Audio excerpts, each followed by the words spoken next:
ఈ విశ్వాసము ద్వారా ఎన్నో మేళ్ళు మనకు కనపడతా ఉన్నాయి. ఎన్నో మేలులు మనకు కనపడతా ఉన్నాయి.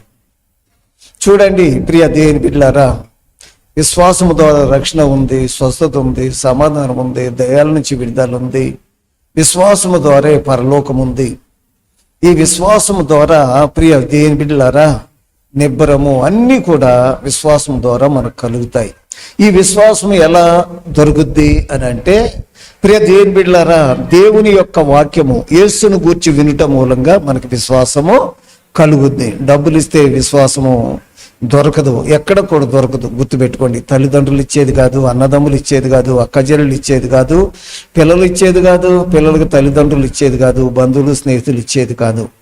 ఈ యొక్క విశ్వాసం అనేది యేసు క్రీస్తు ద్వారా మనకు వస్తుంది, ఆయన వాక్యము ద్వారా. అందుకే వాక్యానికి విలువిచ్చి వాక్యానుసారంగా నడుస్తూ మనం ముందుకు వెళ్ళాలి.